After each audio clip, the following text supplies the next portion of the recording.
when I cook for myself, 2 to 3 times a day, like that is me being nice to myself and like just taking a moment of gratitude and being like, okay, Gabby, like you are nourishing yourself right now. Like just take a moment and be grateful for that. Like that's really nice of you. That's a really nice thing you're doing for yourself. Like that's spiritual.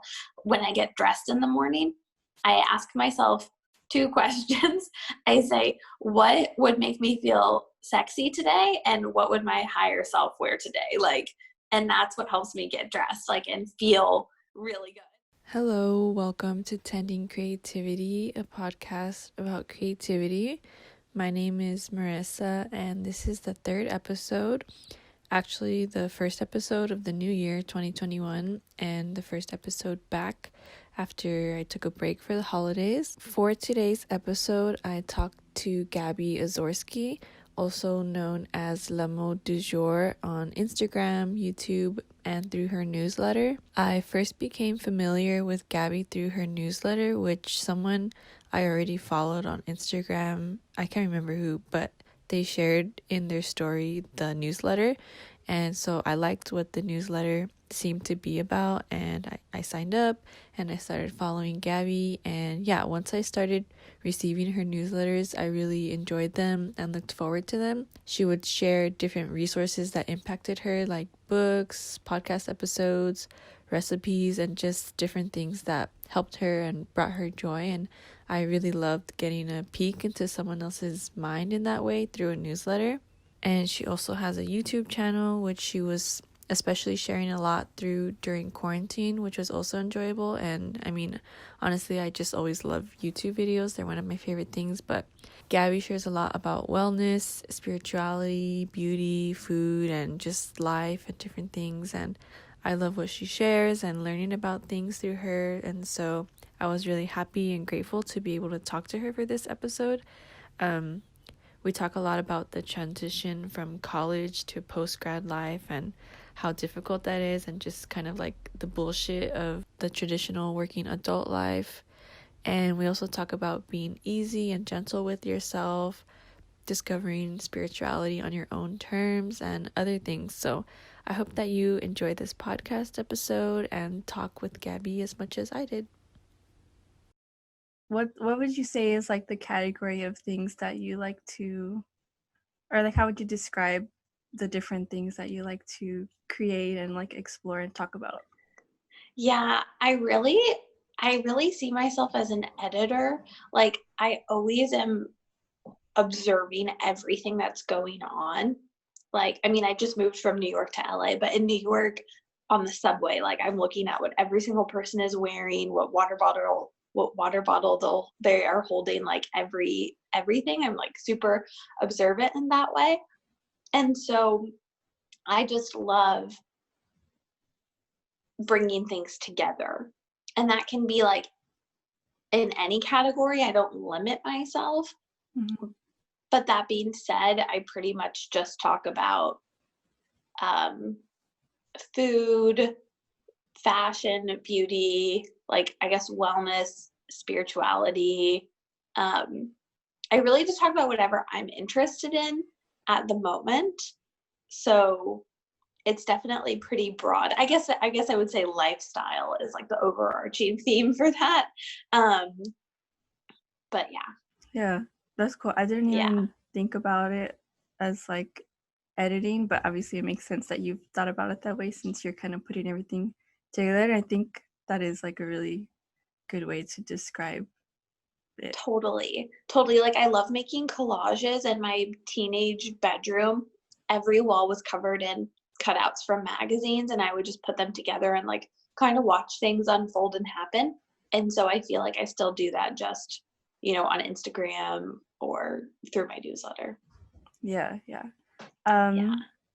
So yeah, you just moved to LA from New York. Were you from LA before you moved to New York? Yeah, kind of. I was born in LA, but I was actually raised in Kansas in Prairie Village, which is like a really cool, small-ish town. And so I grew up coming like back and forth to LA to visit family, and I spent the summers here going to sleepaway camp. So I feel like it's very much my home. So I feel like I'm back home being here, which is really nice and grounding. Yeah. When did you did you go like from Kansas to New York when you moved to New York? Yeah.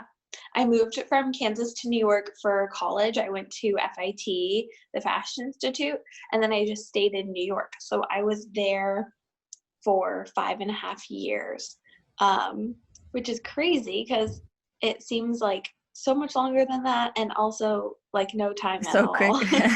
Yeah, exactly. Did you go there to school like right after high school? Oh, or did you go to like a traditional high school, or I went to I went to like a traditional high school for sure, but then I took a semester off in between high school and college. So I pretty much only wanted to go to FIT, or I wasn't going to go to college. Like I was like, I don't want to do this unless I'm going to FIT. And so I don't even know how I knew FIT existed, but I remember being like 11 and being like, yeah, that's where I'm going to go to college. Really? I don't even know how I knew it existed, but that's how it worked.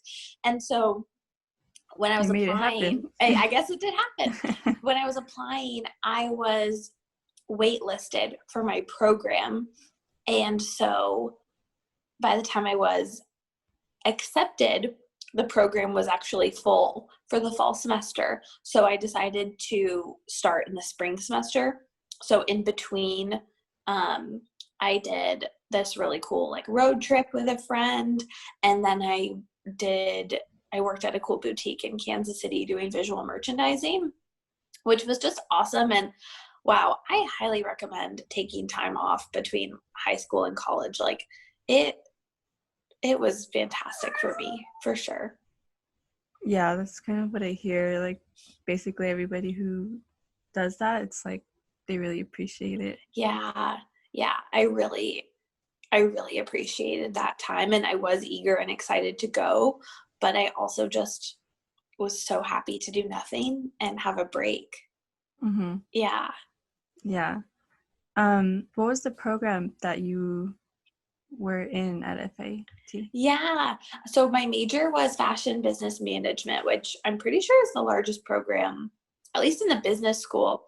And then I minored in sustainability and ethics, which was really amazing because that allowed me to have access to liberal arts classes that like the fashion business program doesn't have as much room for. The curriculum is pretty set in stone. So I really loved all of those classes. And it was a 4-year program, but I did it in 3.5 years, just because I had enough transfer credits from high school. So I was like, might as well not be paying for school like any longer than I need to. Yeah. Yeah. Did your minor, is that something that you initially like had when you started school, or was that something you found out about later? Yeah. So I actually went into college planning to minor in French. I studied French for like 6 years, middle school through high school, and I loved it. So I was like, might as well just keep like advancing this knowledge. I really love the language. I love learning in the classroom in a different language. And then I didn't need any language credits because I had them all completed. And so I was like, oh, I guess I'll just do something new. And so that's why I chose the sustainability program. And my favorite thing about that was just taking basic climate change environmental classes, like truly understanding what the base of the issues were. And it really gave me confidence to talk about climate change because I felt like I had knowledge to back it up if I was talking about it with someone. Yeah. It was really cool. Yeah, that's cool. Yeah. So when you were in high school, well, I mean, you said you wanted to go there since you were like 11, right? Yeah. So how would you describe like your teenage self and like how that morphed into like going to college and like just that time period of your life? Oh my gosh. Ooh, good question. I would say I'm a creative like person, but not an artistic person. And so in high school that was challenging because I would be in all of these art classes with all of my art friends, and they would be creating like amazing pieces, and I just couldn't make my vision like come to life with my hands. And that was always really frustrating for me. And so I think that's part of the reason why I like making collages so much, is because I can just see it and put it together. I don't actually have to like craft it, you know, but I knew my whole life I wanted to work in fashion, which is cool that that's what I do.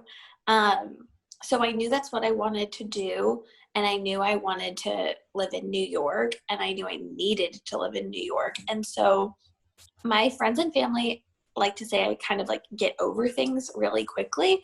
Like my freshman year of high school, I was like over it. My freshman year of college, I was like, okay, I'm over this. Like I'm ready for the next thing. So basically like all of high school, I was just waiting to move to New York. So once I could, I just was like a fish in water, like doing my thing, exploring the city all day and night.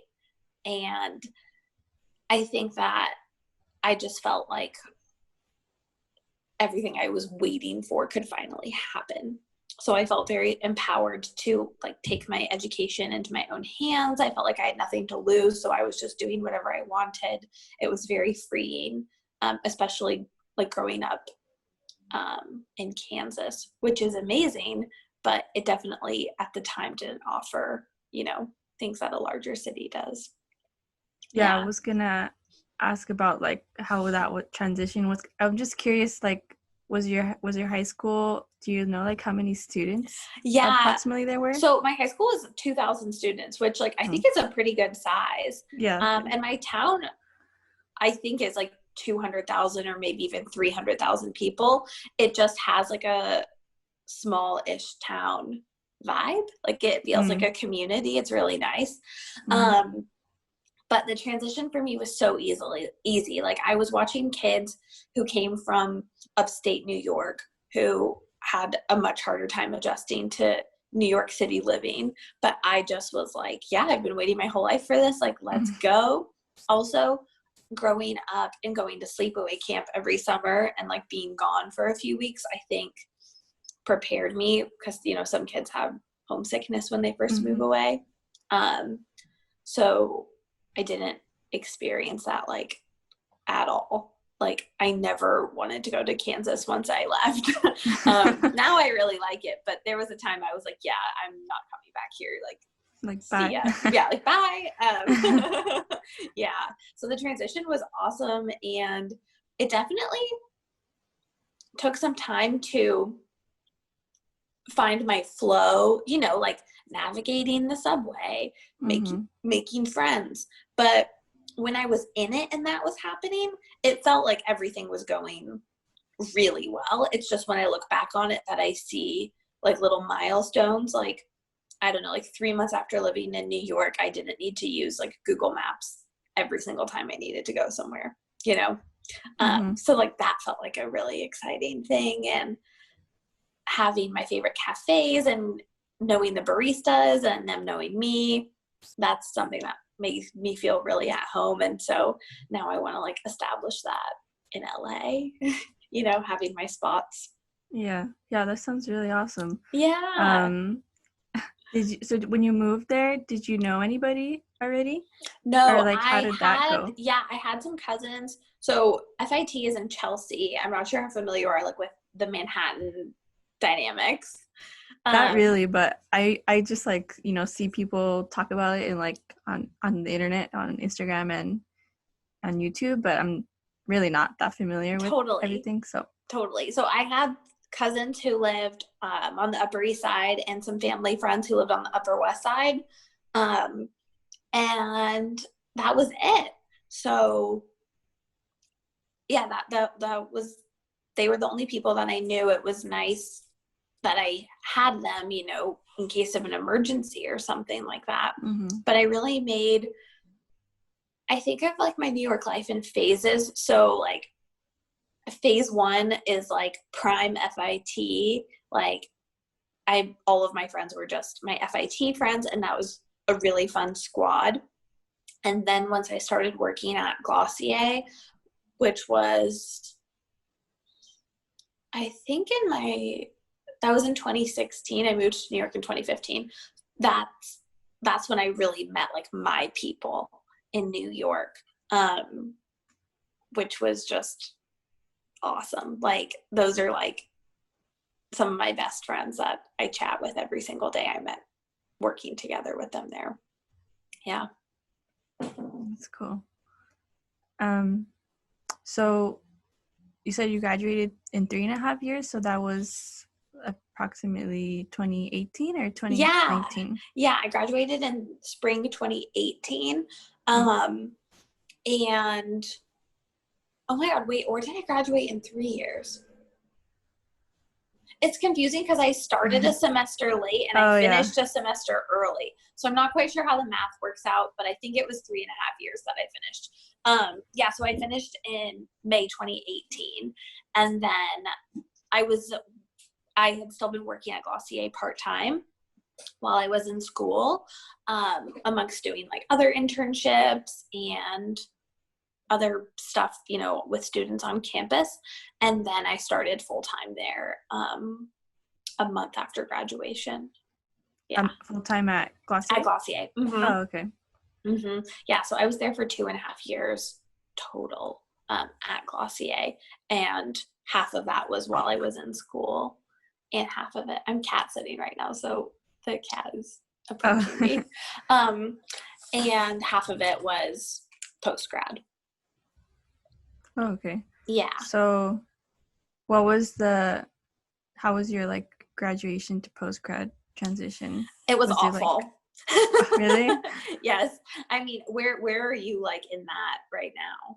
Me, I graduated, I got my bachelor's degree in gender and women's studies in 2018, cool. Spring Amazing. 2018 as well. Cool. But I've been working at part-time, like cusp part-time, full-time at a school, not really related. And I just been in that job since I graduated. So like I'm still like trying to figure stuff out. Totally. So I don't know if that's what you're like getting at, or if you had a different experience. But yeah, well, I mean, just transitioning to working full-time from being in college where like you're in charge of your own schedule was so difficult for me. Like working, you know, 9 to 5, 4 days a week, sitting at a computer was horrible for me. Like I just felt like I was dying, honestly. Yeah. Like just being at the computer that much and feeling kind of like glued to my desk, which I think a lot of people relate to. I think it's just a really difficult transition. And I really struggled with that. And I just kept being like, why does every single person do this and no one talks about how horrible it is? Yeah. Like, why do we live this way? This doesn't make any sense to me. And whenever I would bring that up to people who were older, they would just say, yeah, welcome to the world. Welcome to being an adult. Welcome to real life. And I was like, okay, fuck you. Like, are you kidding? You're just going to put up with living this way? Like, this is horrible. Like, why would anyone do this to themselves? So basically, I mean, I'm still working, 5 days a week, but like, I would really like to get to the point where I could work 4 days a week even, or just have more flexibility over my hours. And, with COVID, like working from home is definitely helpful. Like at Glossier, when I was having a hard time with the transition, I worked from home 1 or 2 days a week, which was really helpful. And I really appreciated that they were like accommodating with my needs. Like we really tried to work together to make it work for me. And that's also what's cool about like working for startups and younger companies is that they understand like work-life balance and how some people are more productive at home or whatever. But yeah, it was a really difficult transition for me. Like my anxiety became out of control. I became like really depressed, and I just didn't know what to do because I felt trapped in a system. And I also felt like every adult was telling me that I couldn't quit until I had another job lined up. Yeah. And I didn't know what that was, because another job it was probably going to be a similar thing, you know? Yeah. So I didn't really know how to navigate that. It definitely took a while for me to find a place that was better for like my needs. And even then, like it took me a really long time to find a place that was better for me. So I went to this fashion company based in Brooklyn called Bird, and I was living in Brooklyn. So just switching from commuting from Brooklyn to Manhattan twice a day during rush hour to commuting from like Brooklyn to a different neighborhood in Brooklyn, not during rush hour, like that greatly reduced like the stress during my workday, because I didn't even realize how much that commute was taking out of me, because I kind of liked it because I would read and listen to podcasts. So like it felt like a really productive time, but like you have to like just the logistics of everything. It can be so exhausting.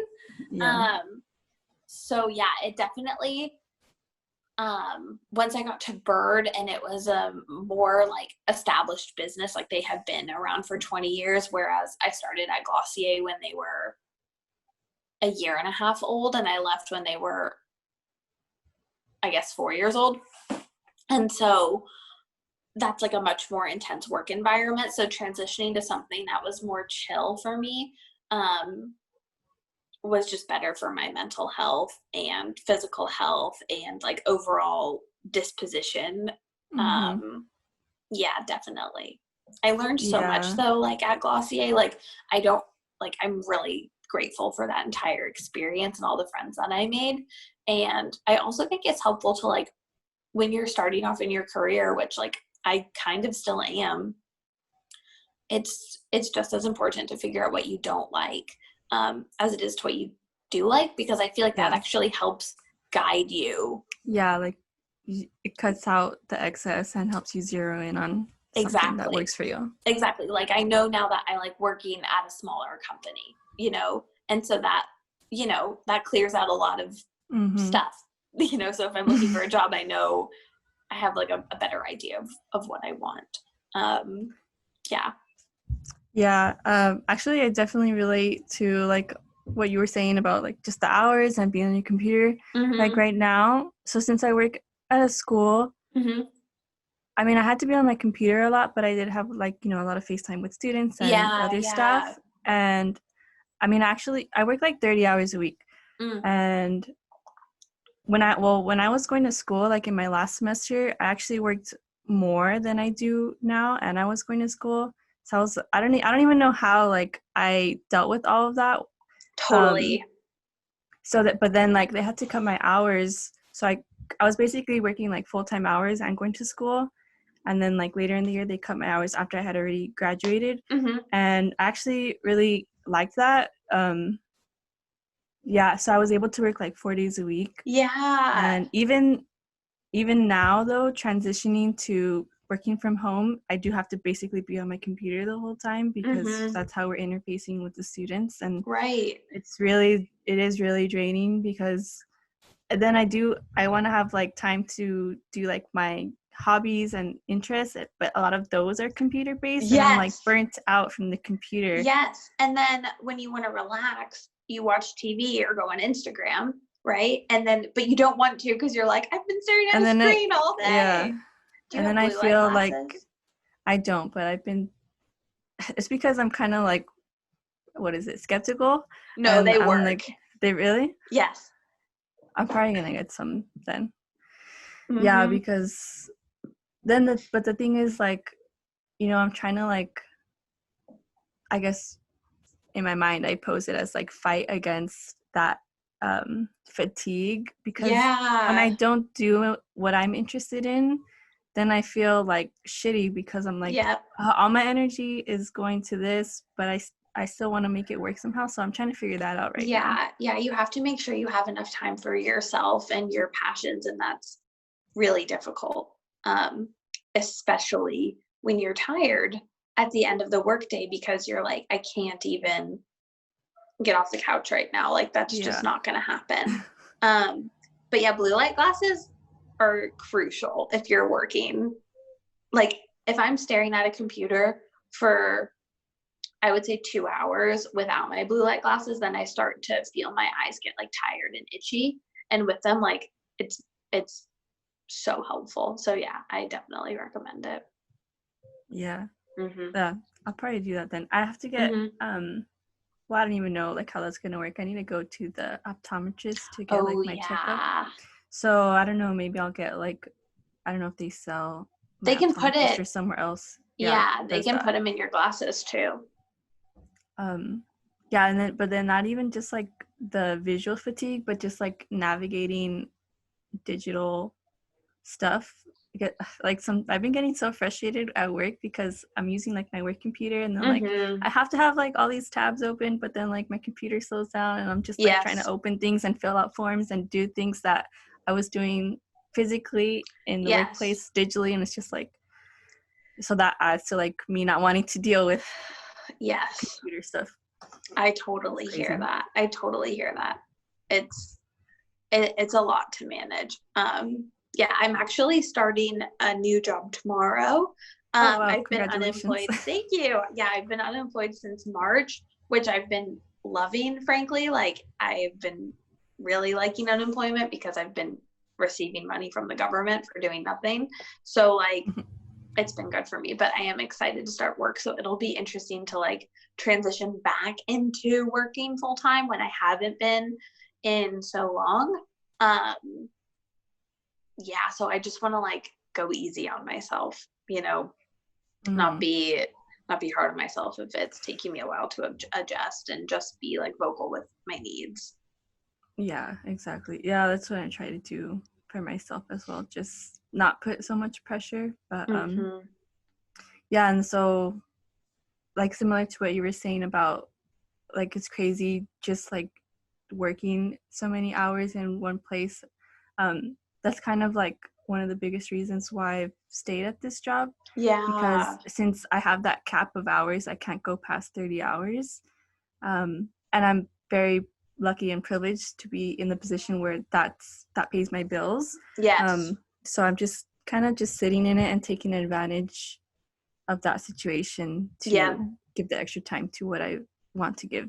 Yeah, that's a really good situation. And one piece of advice that my friend Hala gave me when I was at Glossier and I wanted to do something else, but I couldn't figure it out. She said that just learn as many skills as you can, like while you're in this position, so that, you know, you still feel like you're getting good use out of your time. You're still contributing to your team, and learning and growing. And that was very helpful. So yeah, like it sounds like you're doing that too. Yeah. Awesome. So then you graduated, you had that transition. Wait, so after when you graduated, you said you stayed for another 2 years or another year at Glossier before you went to Bird? It was almost another year. It was probably like 10 months, 9 or 10 months after. Yeah, I took a month off after I graduated and traveled, which was really amazing. And yeah, my supervisors I was like, can I take some time off like before I start full time and just like put a pause on everything? And they were like, sure, you can take 3 weeks. And I was like, great, bye. Or a month. It was a month, but I was traveling for 3 weeks. Yeah, so then I was there until March, after like May to March. And then I started at Bird, and I was at Bird until this March. So I was only there for a year, and unfortunately they had to let go like most of the company because of COVID. So yeah. I was part of that. So, wait, how was I going to word this? So is the reason then, well, does it like kind of go with why you moved? Like if none of this would have happened, would you still have would you have been working at that company still in New York? I still would have moved, actually, because okay. I was here in January visiting my family. I normally come to LA like every 3 or 4 months for a week or so to visit friends and family. Mm-hmm. And I'm always like so excited to get back to New York and do my whole routine. But when I was getting on the plane, I was like almost in tears because I was like, I don't want to leave. I don't want to go back. So then I was just like, okay, let me watch how I feel. So about a month later, I was like, I think I might want to move to LA when my lease is up in the summertime. And my roommate, Talia, who is amazing, she said, why don't you just pretend for 2 weeks that you're moving to LA and see how it feels? And so that's really what I did. It's a great, great advice. Love her.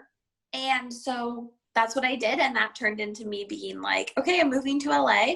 So the first week of March, I officially decided like I was moving to LA. And then a week later, I was let go with everyone else. And I was like, okay, now I'm definitely moving. Like I was going to move, but this just makes it so much easier because I don't have to quit my job. Like I don't have to have difficult conversations about quitting. And like there was a possibility I could have worked for Bird from LA, but I don't think that would have worked long term. So yeah, the timing worked out well for me. Yeah. And the time I had like in my apartment, I was alone from March to June, I guess. Like I saw some friends here and there, but in my apartment, it was just me. And so that was like really a beautiful time that I had to just relax and go inward and journal and like focus on my spiritual practice and what I wanted to do. Mm-hmm. Yeah, that sounds amazing. Mm-hmm. It was really like, I'm very grateful for that time. And I recognize like the privilege I had with it. Yeah. Yeah. Sorry. So let me backtrack again. Yeah. So then you started your newsletter last year or at the end of 2018? Oh yeah. I started my newsletter at the end of 2018. Basically like I've had a fashion blog since I was 15. In 2011, I started lamodedujour.com. And so I always loved posting it. But once I moved to New York, like it just wasn't happening anymore. And I wanted to continue writing and putting myself out there and sharing what I like. And I always, in the future, I think it'd be really cool to have some sort of like magazine or journal publication or something like that. So I got to hear one of the amazing things about working at Glossier was that they had people come speak to the employees for like a fireside chat. That's what it was called. So Cecile Richards, who was the president of Planned Parenthood, she came and spoke to us. And one thing that she said got me thinking. She was just talking about like, if you really want to do something, like just start now. Like it's not going to be exactly perfect. So I was like, okay, well, I don't know how to create a magazine right now, but I can like get back to writing like I used to and just putting things together and practice, like kind of coming into my own authority. And so that's why I decided to start my newsletter, because I was like, I just want to create something that could possibly turn into something else.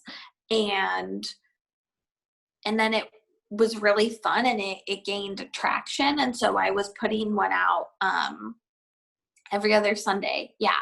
From end of December until, well, one thing I've noticed is like during the summertime, like last summer and this summer, I don't really put out as many newsletters because I just feel like I don't have that much to talk about. Maybe I'm on like vacation or something in my mind.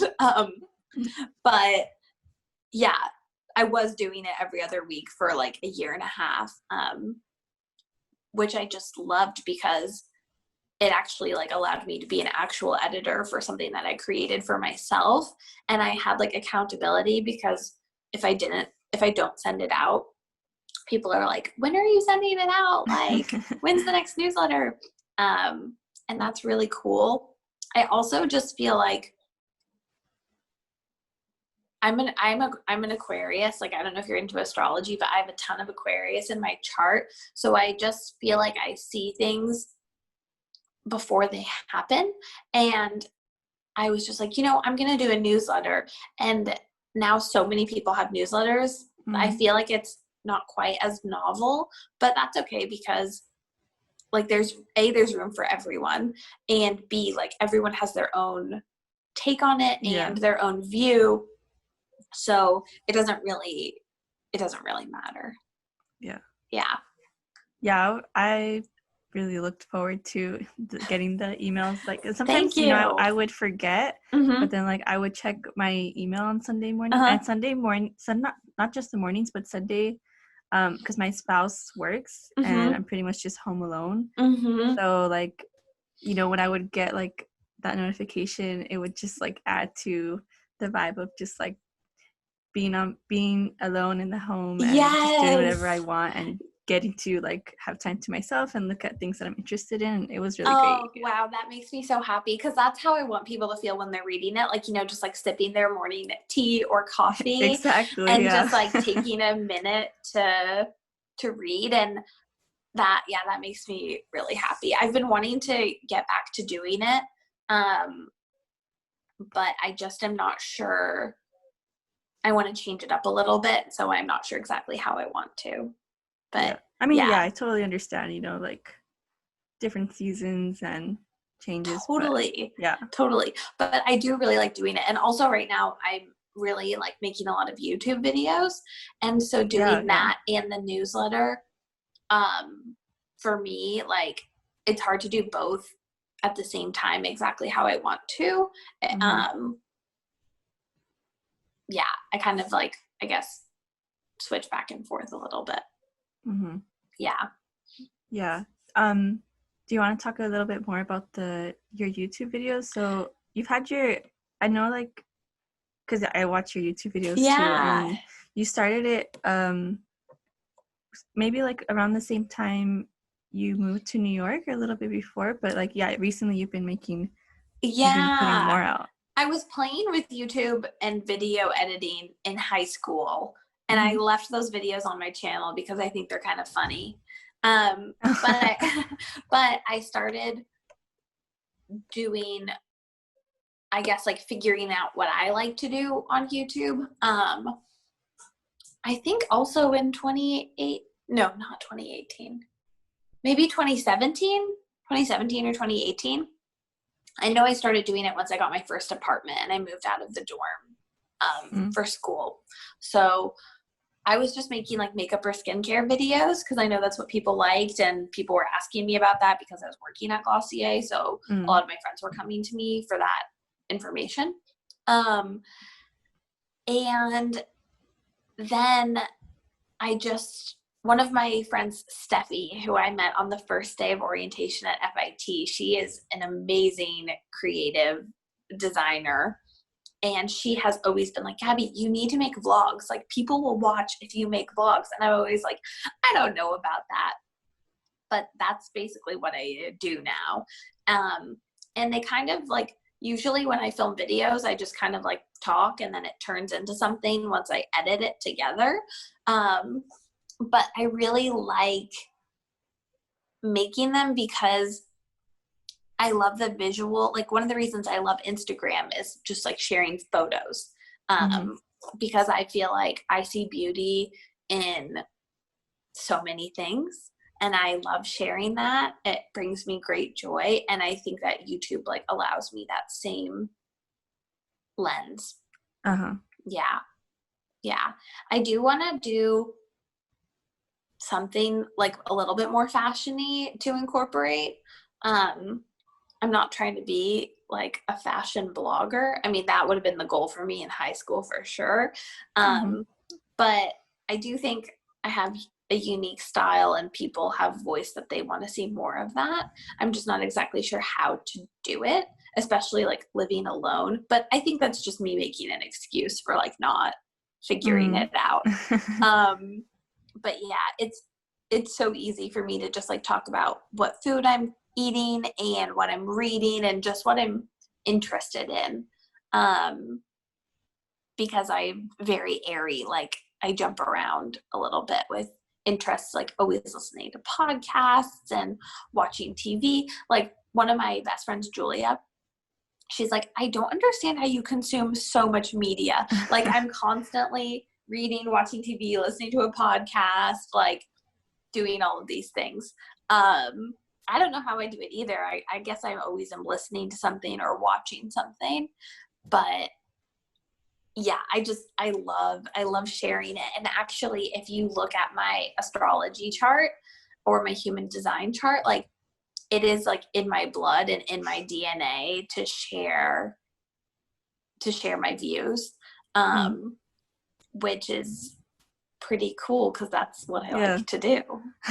Yeah, that's really cool. Yeah, actually I want to like learn more about like astrology and human design. Like I know my human design type and I know like my 3, I forgot what they're called. Like your profile, your authority. Well, you're talking about astrology? I don't remember. Yeah, sorry, I jumped. Okay, yes.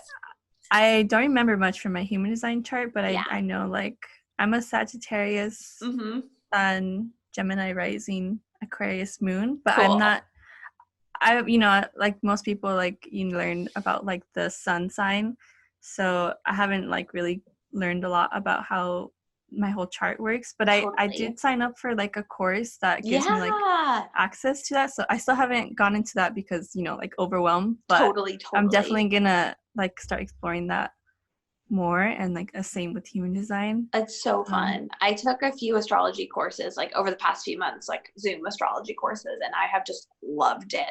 Like getting to know like my chart deeper. I think one of the reasons astrology is so cool is like, when people are like, okay, so tell me about yourself, and you're like, I don't fucking know. Like, what kind of question is that? Yeah. But I feel like astrology and human design also like gives me a language that I can default to like answer those types of questions, and like also like ways to describe other people. And I love that. Yeah. Yeah. Have you always been interested in like this more like spiritual, I don't know if you would call it mystical things? I think it definitely can be mystical. Like definitely.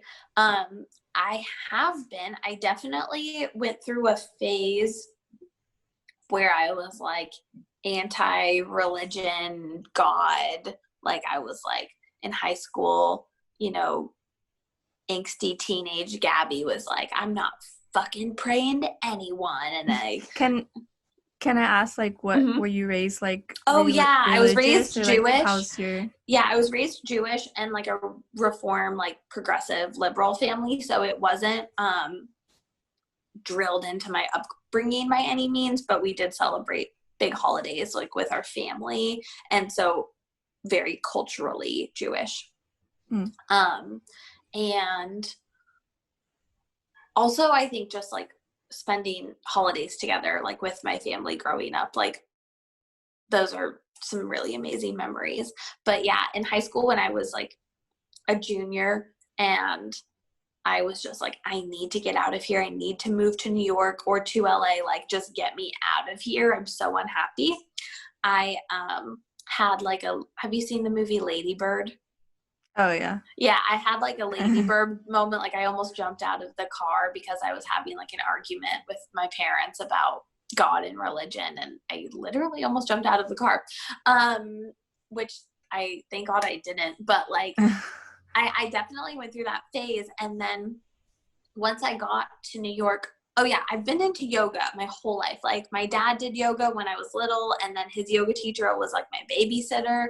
And so I started practicing yoga pretty religiously, actually. When I was like 14, like my mom would drive me to class, and it was just like my favorite thing ever. I was like the only teenager amongst a bunch of adults doing the class. So I had known about meditation because of yoga, but I had never really done it.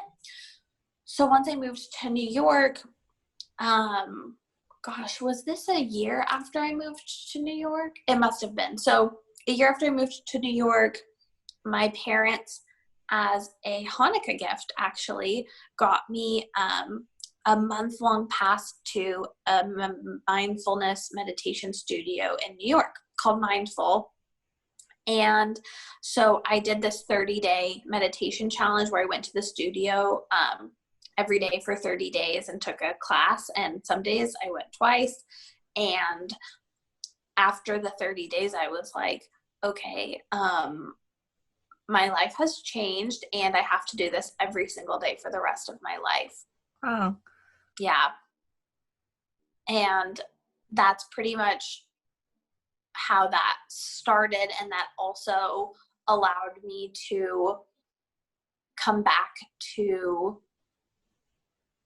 mindful itself was not religious. Like it was a secular mindfulness meditation experience. But at the same time, I was a junior or senior in college. And I was, even though I was at FIT, I wanted some Jewish on-campus experiences. So I started going to things at NYU.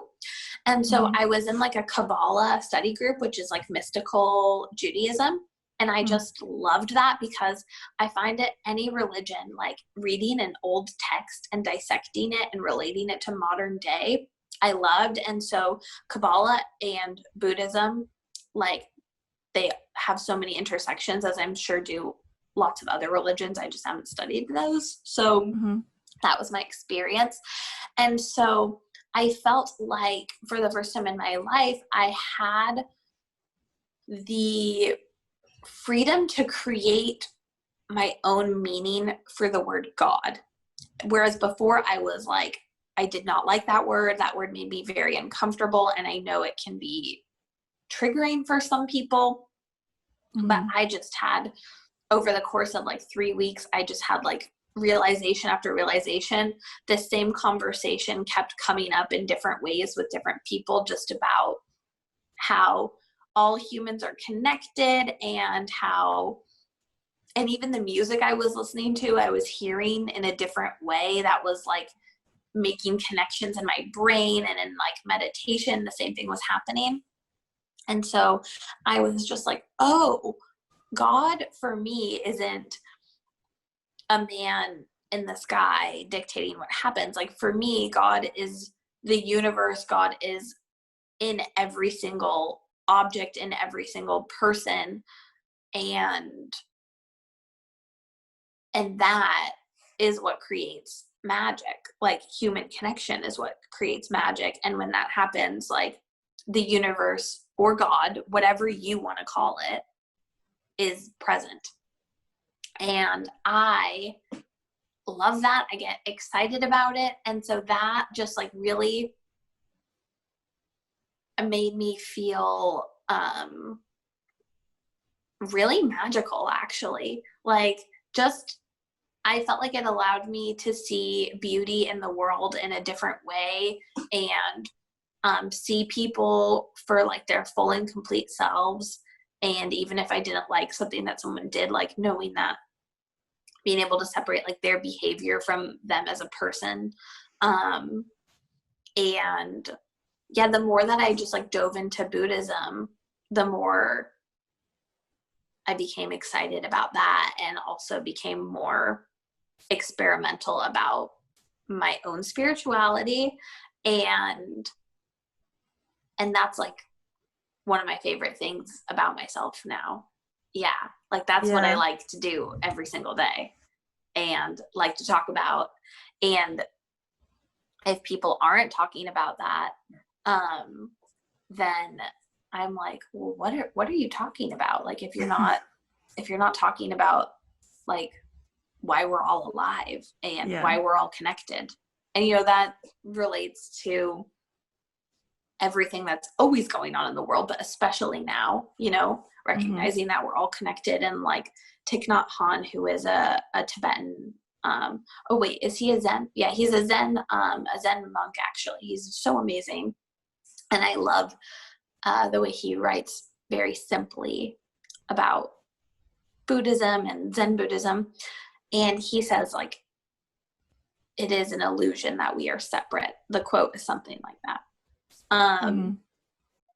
So yeah, I don't really know if that answered your question. That's kind of like a long-winded way.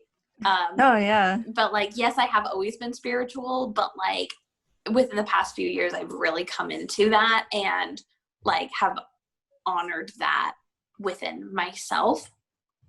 And that like, yeah, like that's what keeps me excited.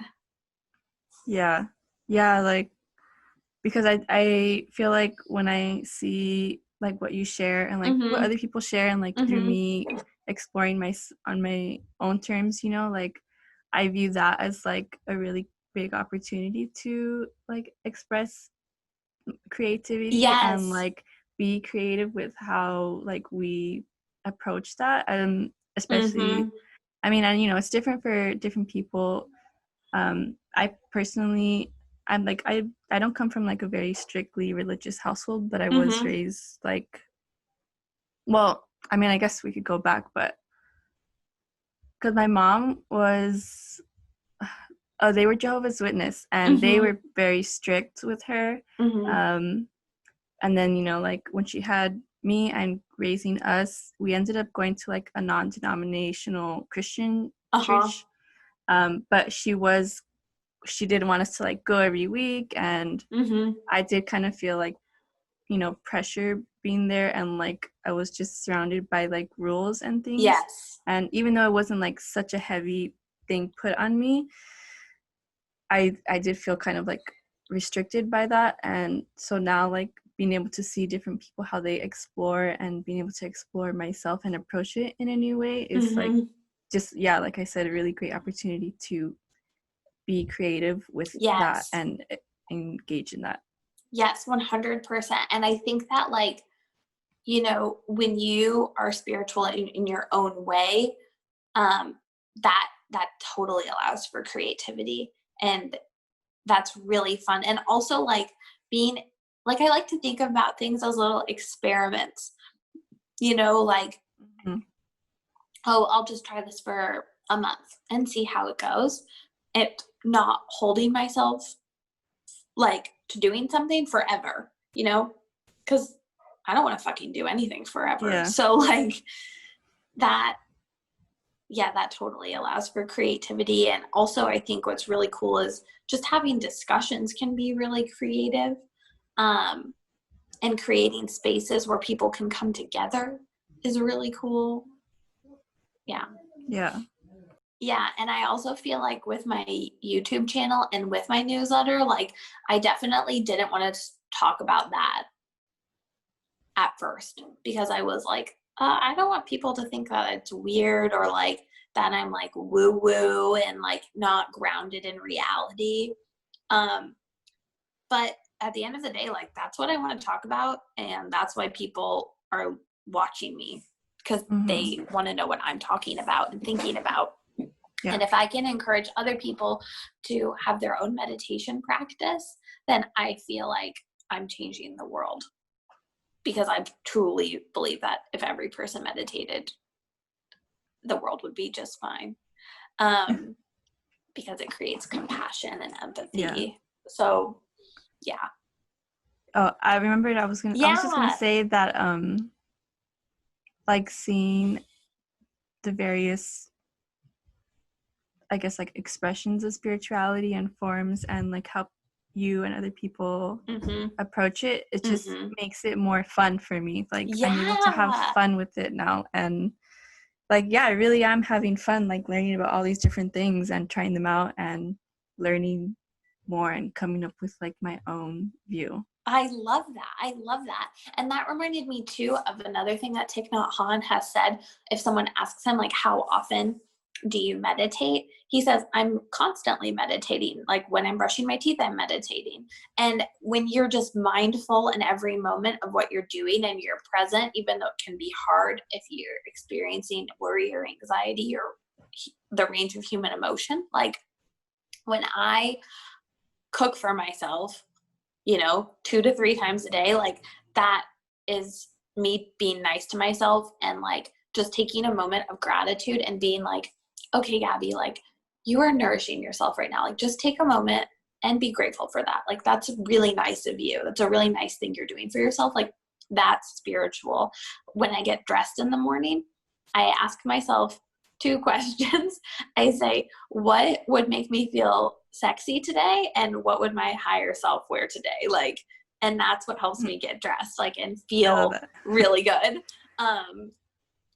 And yeah, it's in everything. And I think what is also cool is like once you start to see every object as an extension of you, then you can also really create your space because your environment is a reflection of yourself,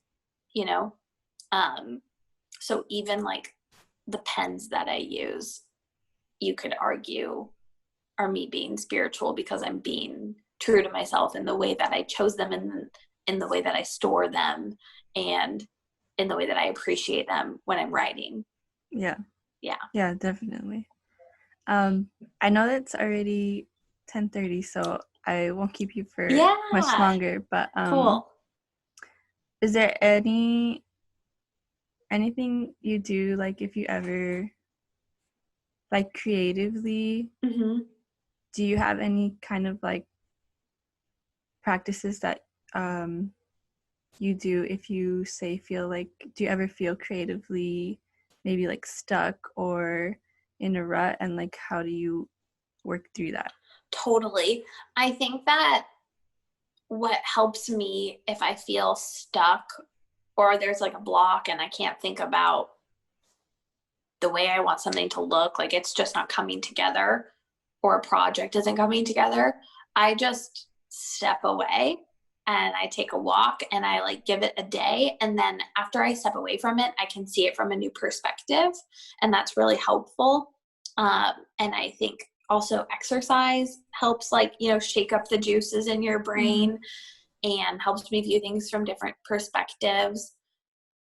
Journaling, like I love making collages in my journal. So like one thing that I love to do is at the beginning of every month I'll like go on Instagram and I'll look through my saved photos from the past few weeks and I'll pick out the ones that are like inspiring me and I print them out and I make like a little collage in my journal and I'll just write a little bit about like what I want the coming month to be like for me.